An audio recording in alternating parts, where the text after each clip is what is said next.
The morning Harlan Cobb walked up to the mouth of that Sequoia trunk and stood there with snow ash drifting around his boots. He did not say much. The world behind him was still smoking.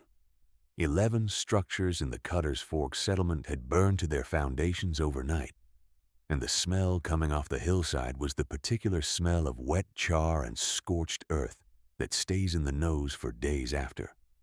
He stood at the threshold of a hollow tree, and inside that tree were a 19-year-old boy, a gray mule, and 2 children wrapped in a horse blanket, all of them alive.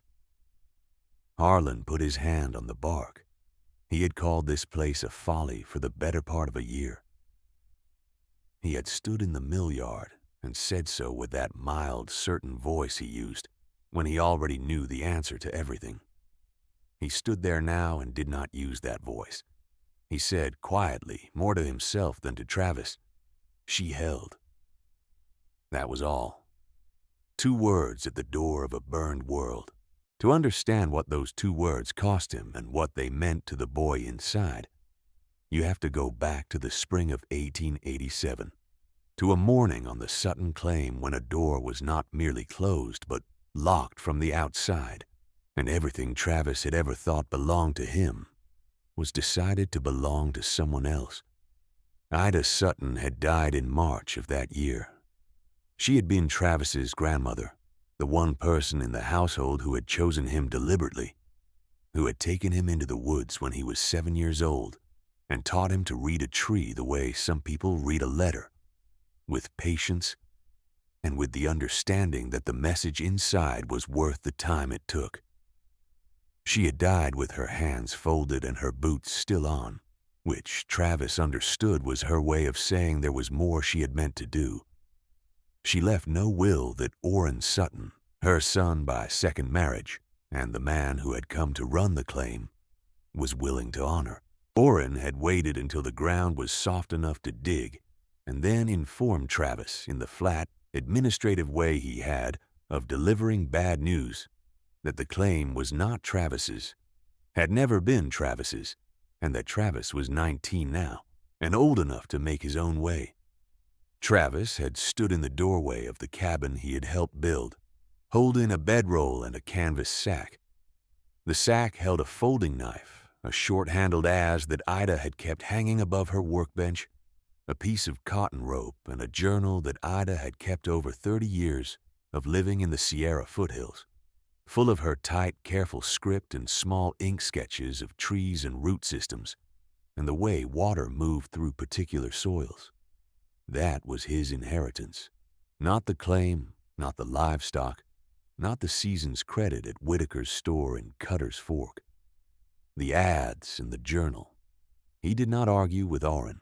He had looked at Orrin the way Ida had taught him to look at a tree he intended to work, taking in the whole thing before he touched it. And then he had walked off the claim and down the road toward the settlement. If you have ever walked a Sierra Nevada trail in April, when the snowmelt is still running in the draws, and the air carries pine resin and the particular cold sweetness that has no name in any language, you might understand how a person in bad circumstances can still notice the beauty of where they are. Travis noticed it. He was not happy, but he was not undone. Ida had been very particular about the difference. He had $9.40 in his pocket, and no credit anywhere. He spent 2 nights in a root cellar behind Delia Marsh's house at the edge of the settlement, with Delia's quiet permission, before he had a plan. Delia was a widow woman with 2 children under 10, and a way of watching situations unfold that suggested she had seen enough bad ones to know which ones required comment and which ones required only patience. She brought him a bowl of cornmeal that first morning and did not ask questions. He thanked her, and she nodded, and that was the extent of it. The plan came from the journal. He had been reading it at night by the light from a crack in the cellar door, going through Ida's notes on the trees she had known and measured and studied, and he came to a passage she had written in 1871 about a stand of giant sequoias in a draw above the settlement. in a place the loggers had largely ignored because the timber was too large to work profitably with the tools available, and the draw itself made transport a problem. She had written about a tree that had fallen in a winter storm some years before she wrote the passage, a trunk perhaps 60 feet of usable length above the root ball, lying in the draw with its bark still intact, mostly sound. She had written in her small, steady hand that sequoia bark does not carry fire the way pine bark does, that the spongy outer layers take a long time to catch and hold heat, and that inside a fallen trunk of sufficient diameter, the air stays still enough to breathe even when fire moves through the surrounding ground cover. She had written this as observation, not instruction. She had not told him what to do with it. She did not need to.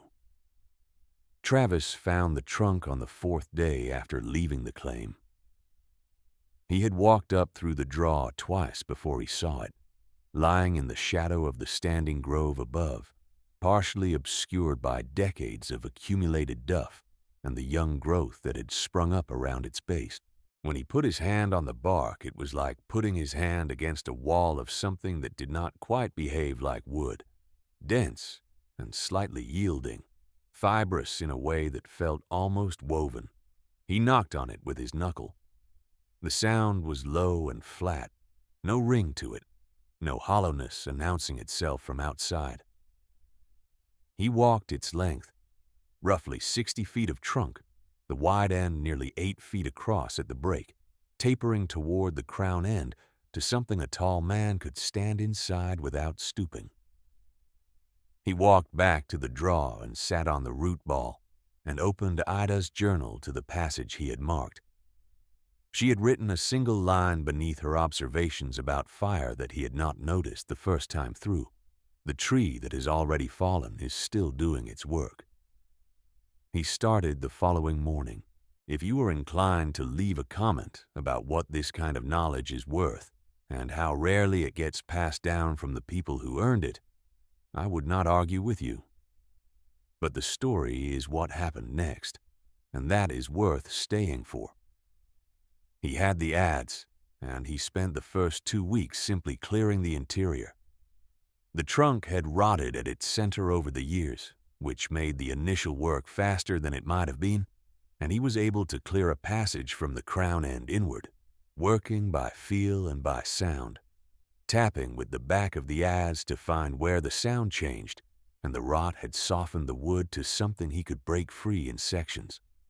The outer bark remained hard and intact the whole time, 6 to 8 inches thick at the shoulder, and within 10 days he had a chamber roughly 30 feet long and 4 feet across that he could move through on hands and knees, with a working space at the crown end where a man could sit upright and turn around.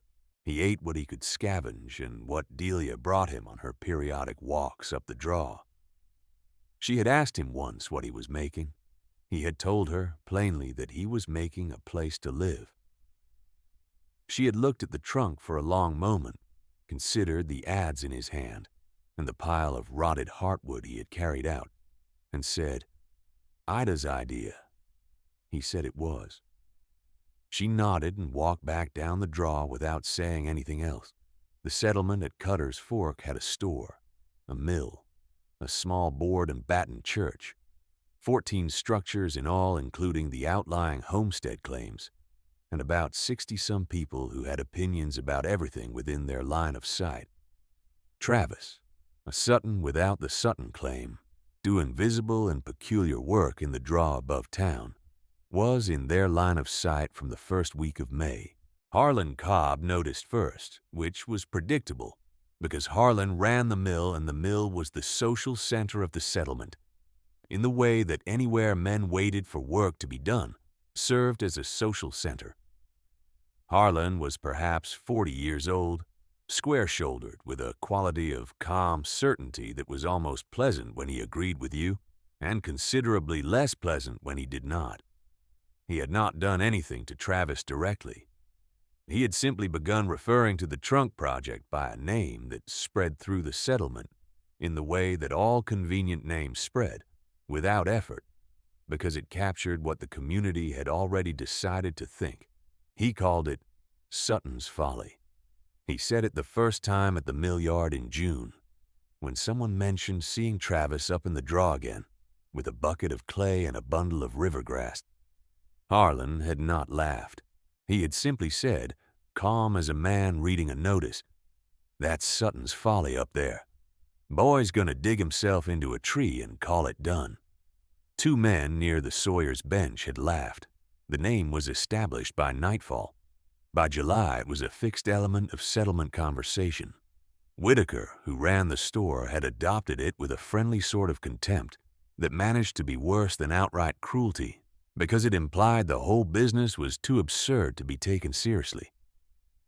Old Pete Gurney, who had tried homesteading 3 different sites in the Sierras and failed at all of them, had taken to calling it the Hollow, which he said with an inflection that made clear he meant it as both a description and an insult.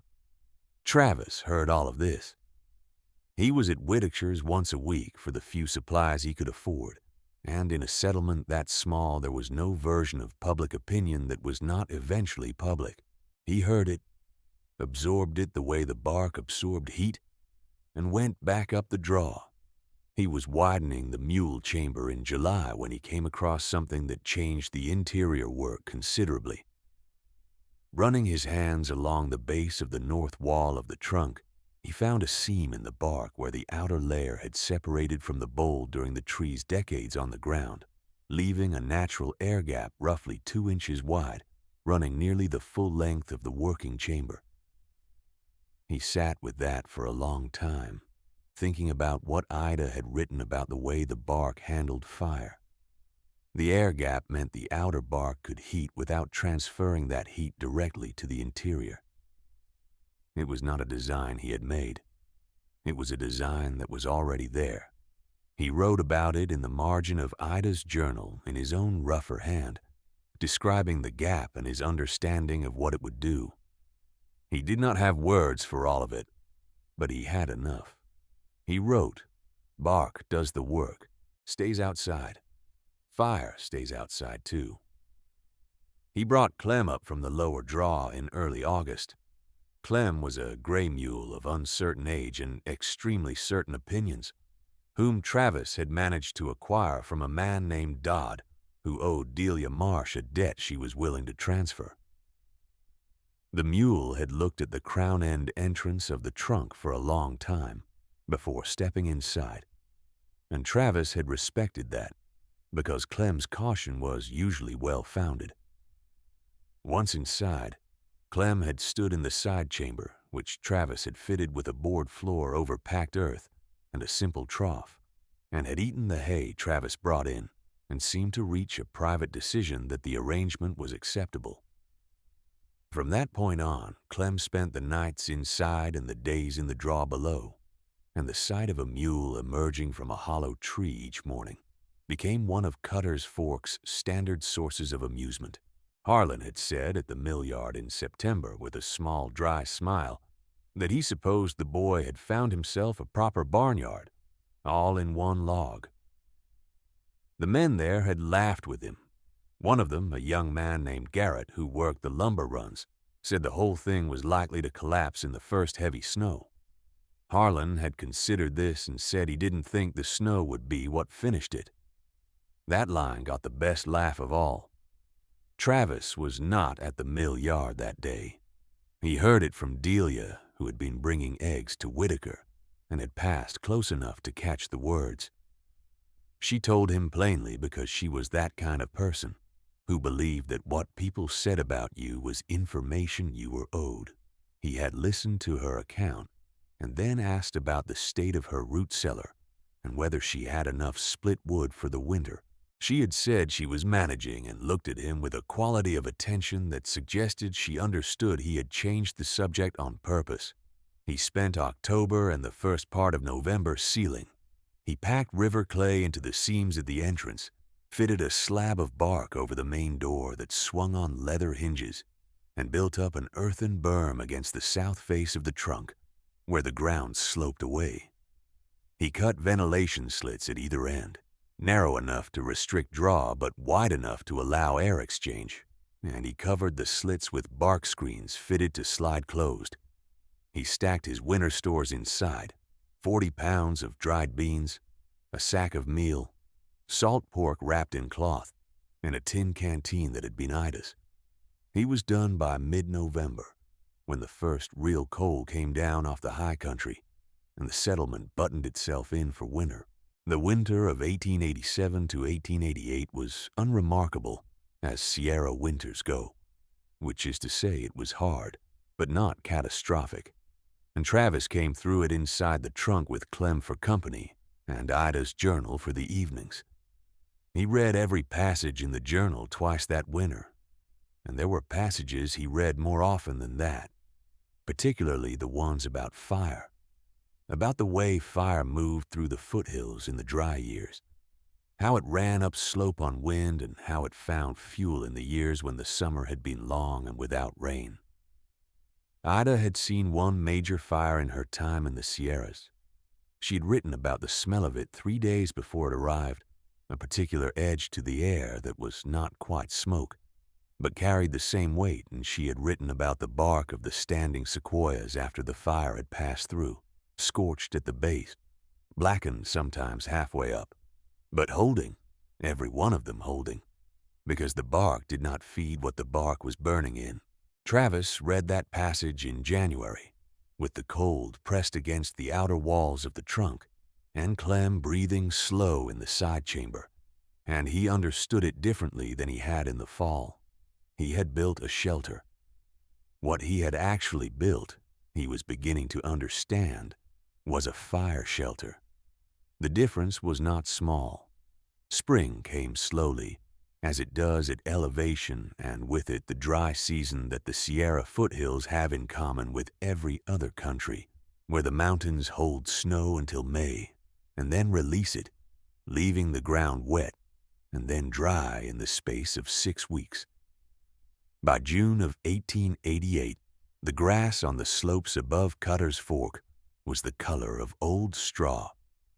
The creek at the bottom of the draw ran half its winter volume. Travis noted these things. He cut the grass closest to the trunk entrance, scraped the duff back from the south face, and widened the earthen berm by another 2 feet. He also, in late June, walked down to Delia's house and suggested to her, without particular urgency, that if the summer ran dry and she saw smoke on the ridge above the settlement, she should bring her children up the draw to the trunk. He did not tell her why in any detail. He said only that the bark would hold. She had looked at him across her porch for a moment, and he thought she was going to ask him to explain himself, but she did not. She said, "All right, Travis." And that was all. July was dry. The first week of August was drier still, and the air took on that particular quality that Ida had described. Not quite smoke, not quite the usual mountain pine, but something underneath those smells that was older and more patient. Travis noticed it on the 3rd of August, 1888. He climbed to the ridge above the draw that afternoon and looked north, where the mountains folded away into high country he had never visited, and there was a quality to the horizon that was not weather and was not distance. He came back down and brought everything remaining in the draw inside the trunk. Clem, who had been grazing on the dry grass below the root ball, walked inside without being asked. The fire came down out of the high country on the night of the 9th of August. It came on a wind that rose in the late afternoon, the kind of wind that comes down the eastern slope of the Sierra and picks up speed as it descends, dry and carrying heat from the high desert. By dark, the northern sky above the settlement was lit in a way that was not stars and not moon. Travis was inside the trunk with the bark door sealed, the ventilation slits covered, Clem standing quiet at his shoulder. He could hear the fire before he could feel it, a low roar that was both louder and less dramatic than he had imagined it, less like an explosion and more like the sound of a large river heard from a distance, continuous and full of its own direction. The trunk grew warm, not hot, but warm, the way a stone grows warm when the sun has been on it all day. The outer bark was receiving what the fire was offering it, and the inner walls held the same temperature they had held through the coldest nights of winter. Travis sat with his back against the north wall and one hand on Clem's shoulder, and did not move. Ida had told him once, on a day when he was 10 years old and impatient over some work that was going slowly, that the hardest thing a person can do is stay in one place and trust what they built. He had thought she meant carpentry. Later, in the years after, he understood she had meant everything. The fire moved through the drawer and over it and past it in the hours before dawn. The roaring settled into a rushing and then into a crackle, and then into the sound of the wind, which was what was left when the fuel was gone. Travis pushed the bark door open at first light. The draw had burned. The duff, the dry grass, the smaller growth along the bank of the draw, all of it gone. The earth bare and gray beneath a sky that was still orange, with particulate at the horizon. The standing sequoias above him were scorched at their bases and blackened for 10 or 12 feet up their trunks, but they were standing. The trunk he had lived in for 14 months was black on its bark, here and there, at the ground line, where the fire had touched longest, and in one place the outer bark had cracked and fallen away in a section the size of a dinner plate, showing the pale underbark beneath. Otherwise, it was unmarked. He stood in the entrance for a long time, breathing the cooled air. He had heard nothing from the settlement during the night. He heard something now, coming up the draw, a sound of footsteps on bare ground. Delia came first, a child under each arm, both of them wrapped in the horse blanket Travis had given her weeks before, and told her to keep close. She had come to the trunk sometime in the deep night.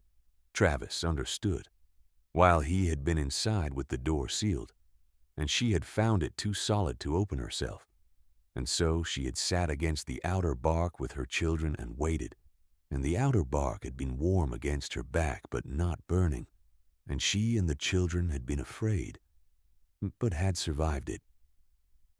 He stepped out and she handed him the children one at a time so she could get her breath, and the smaller one, a girl of about 5 who had her mother's manner of watching situations, reached out and put her hand flat against the bark of the trunk, the way a child puts a hand against something they want to understand. Behind Delia came others, coming up from the settlement in ones and twos, some of them with nothing left below, and some of them with partial structures still standing, blackened but upright. Of the 14 structures in Cutter's Fork, 11 had burned wholly, or to the point of being uninhabitable. 3 had survived, and of those 3, 2 had survived by standing in a gap in the wind that the others had not been fortunate enough to occupy. The third was the trunk.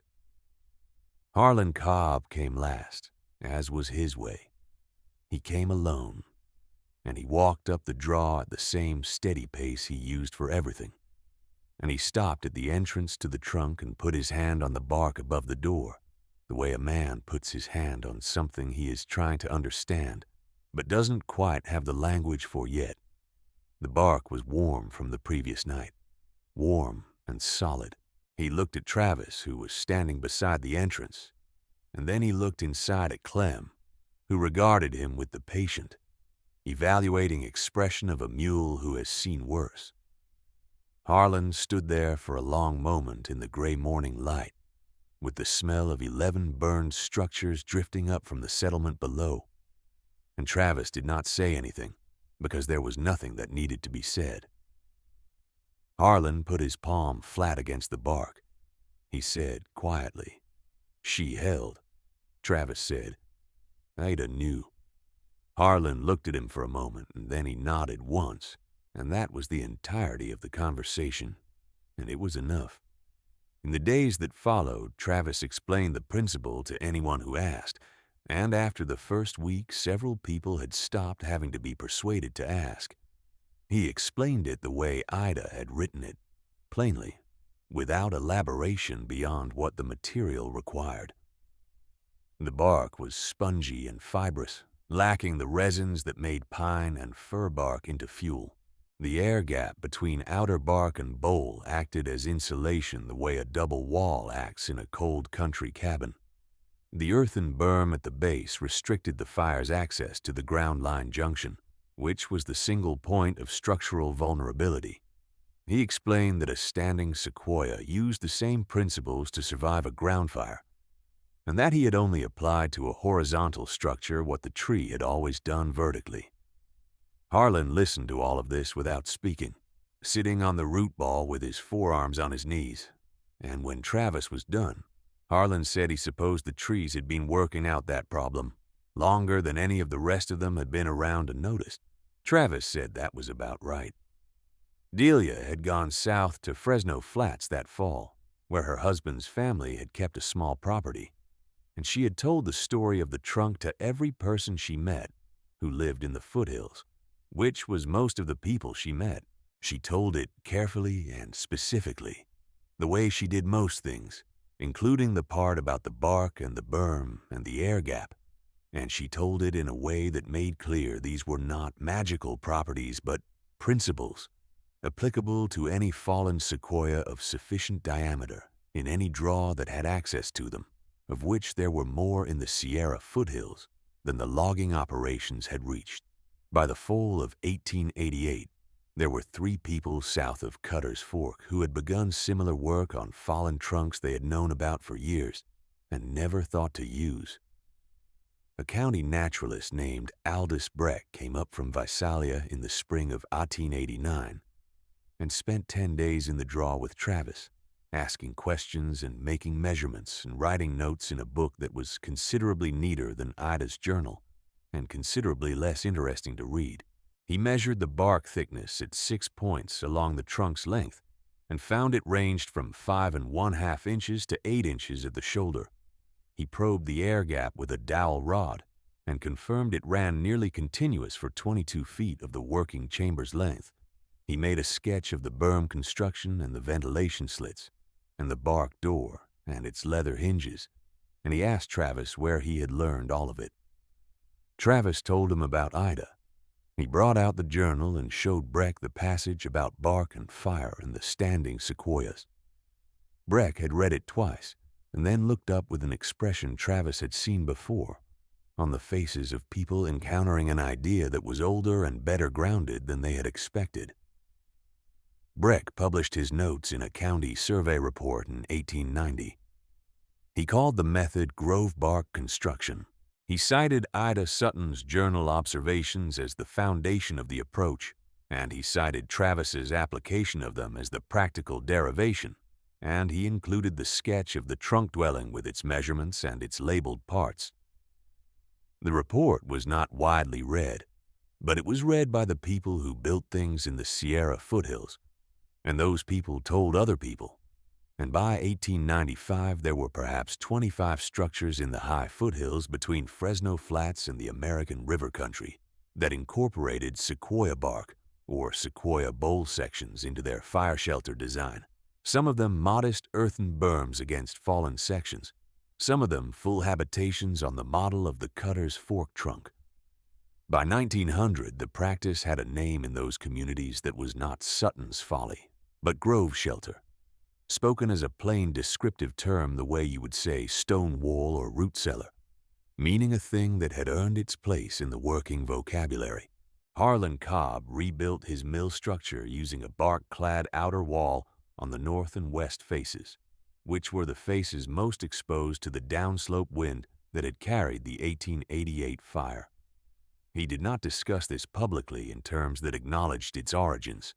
He discussed it in terms of what the material did and how to apply it, which Travis understood was its own kind of acknowledgement, and which was sufficient.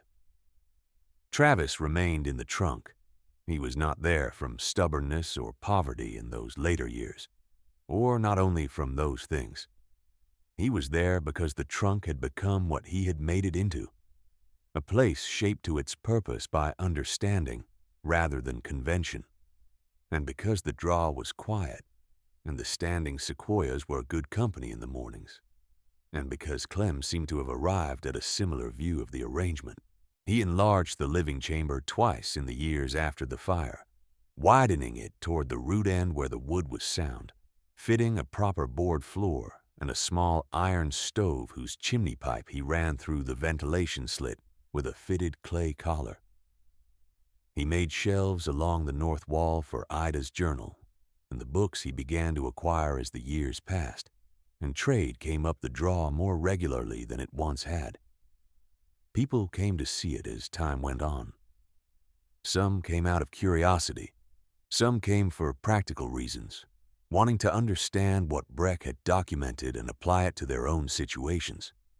Travis showed them all the same things: the bark, the air gap, the berm.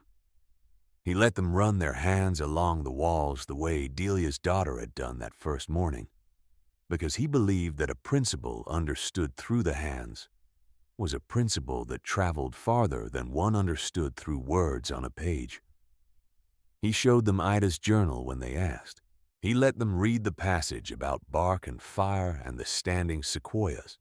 He showed them his own marginal note: bark does the work, stays outside. Some of them copied the passage in their own notes. Several of them became, in time, people who taught what they had learned to others farther afield. Clem died in the winter of 1897 or thereabouts, of age, and what Travis believed was a settled satisfaction with the general state of things. Inside the side chamber, on the board floor above the packed earth, with a contentment about him that Travis chose to interpret as the mule's considered opinion that they had both made good use of their years. He buried Clem at the base of the root ball, on the uphill side where the earth was deep, and planted a serviceberry shrub above the place, because Ida had always said the serviceberry was the most useful flowering shrub in the Sierra, and it seemed like the right kind of company. The serviceberry was still growing there as the century turned, and the decade after, putting out its small white flowers in April and its dark fruit in June. And the mule that Delia's son had given Travis in 1898 had taken Clem's place in the side chamber without any particular ceremony, as if the arrangement were simply the natural condition of that draw and that trunk, and the understanding that some things endure, not because they are maintained from the outside, but because they were built from the inside out, from knowledge that had been passed down through someone's hands and eyes and careful thought, not from money, and not from title, and not from anything the world could take away by locking a door. The trunk was still standing in 1910, when Breck's survey methods were adopted into a broader forestry commission study of fire behavior in the Sierra foothills, and Travis Sutton's name appeared in the study's acknowledgement section beside Ida Sutton's name and the date of her journal observations, 1871, which meant that what Ida had seen and written down in the year Travis was born had taken nearly 40 years to work its full way into the world, traveling through a boy's inheritance, a year's labor, a night of fire, a naturalist's measuring rod, and a decade of quiet teaching in the draws and hollows of the Sierra Nevada. 40 years is not a long time for a sequoia. The bark does not hurry. It does not need to. It does what it was made to do, sitting still against whatever the sky sends, holding the warmth inside and the burning outside, and in the morning there is still something living within, and the fire has passed, and the world begins again from that.